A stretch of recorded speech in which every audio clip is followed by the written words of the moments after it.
சீரியல்களின் full எபிசோடுகளை Sun டிவியில் ஒளிபரப்பான உடனே எக்ஸ்க்ளூசிவாக சன் நெக்ஸ்டில் மட்டும் ஃப்ரீயா பாருங்கள். பின்ன ஏன் நீ அவன்கிட்ட முகம் கொடுத்து பேச மாட்டேங்கிற? முடியல சீதம்மா, அவன் முகத்தை பார்த்து பேச என்னால முடியல. எனக்கு அவனை பார்க்கவே கஷ்டமா இருக்கு.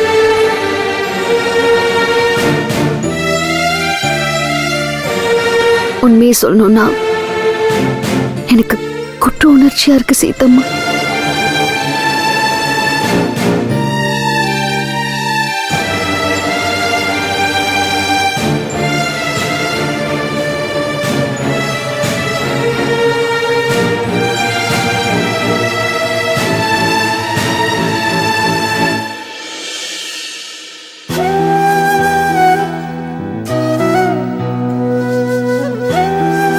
சாரி, என்ன மன்னிச்சிரு ஆதி.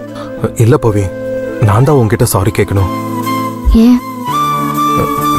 என்னன்னு கூட சொல்ல முடியாதபடி உன்னை காயப்படுத்திட்டோன்னு எனக்கு தோணுது. இல்ல ஆதி, உன்கிட்ட பேசாம இருந்தது என்னோட தப்பு தான். என்ன விஷயம்னு சொல்லாம பேசுறது நிறுத்துறது எந்த அளவுக்கு உன் மனசை காயப்படுத்திருக்கோம்ல. இப்பவும் உன்கிட்ட பேசலனா நான் இன்னும் உன்னை நிறைய காயப்படுத்திருப்பேன். இல்ல, இப்ப கூட என்ன காரணம்னு என்கிட்ட சொல்ல மாட்டேங்கிற.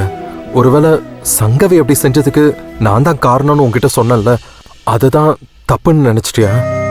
நான் அப்படியெல்லாம் சத்தியமா நினைக்கல. சங்கவிக்கு இப்படி ஆன உடனே நீ உடைஞ்சு போயிருப்பேன்னு எனக்கு நல்லாவே தெரியும். உன்னதான் நான் அப்ப பார்த்தேன்னு உன்னால பேசக்கூட முடியல.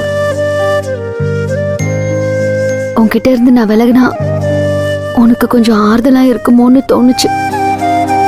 சில காயங்கள் எல்லாம் நம்ம தனியா இருக்கும் போதுதான் ஆறும். ஆனா இப்பதான் நான் அவன் கூட ரொம்ப சப்போர்ட்டிவா இருந்திருக்கணும். தப்பு பண்ணிட்டேன் ஆதி.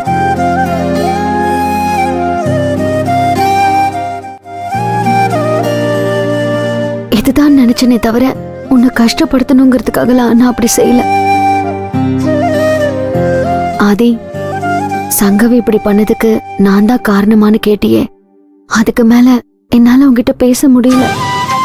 என்னாலயோன்னு தோணுச்சு. இத புரிஞ்சுக்காம என் மேல கோவமா இருக்கியோன்னு நினைச்சிட்டேன் பவி. இல்ல ஆதி, இந்த விஷயத்துல உன் மேல எனக்கு துளி கூட கோவம் இல்ல. தேங்க்ஸ். ரெஸ்ட் எடு, போ.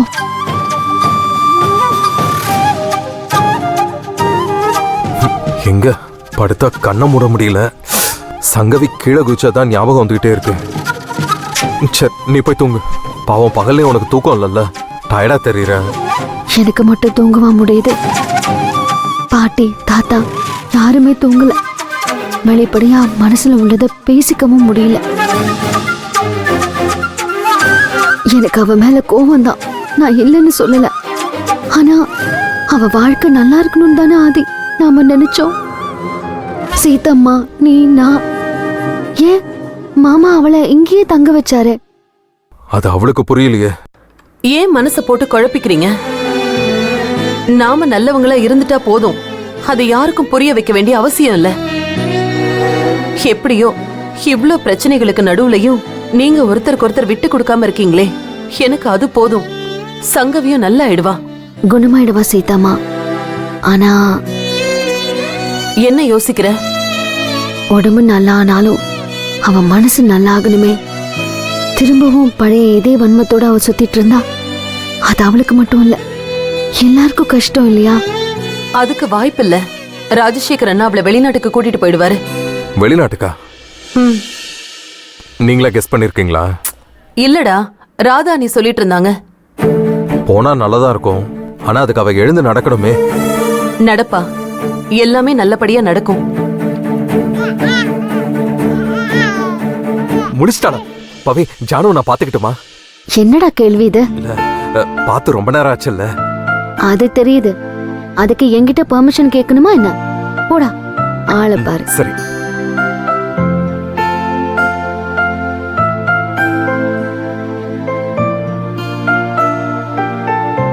கடவுளே, இவங்க 2 பேரும் நிம்மதியா வாழ்ந்தா எனக்கு அதுவே போதும்பா.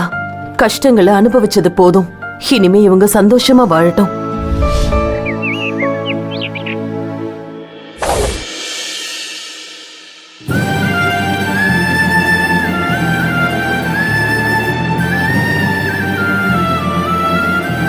என்ன அண்ணன் இங்க உட்கார்ந்திருக்காரு? நைட்டு வீட்டுக்கு போலையா?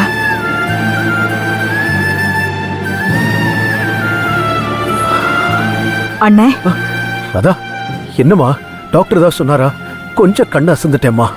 இல்லண்ணே, டாக்டர்லாம் ஒண்ணுமே சொல்லல. நான் சும்மா தான் வந்தேன். ராஜசேகர் எங்கம்மா? அவன் தூங்குனானா? தெரியலண்ணே, நானும் நல்லா தூங்கிட்டேன்.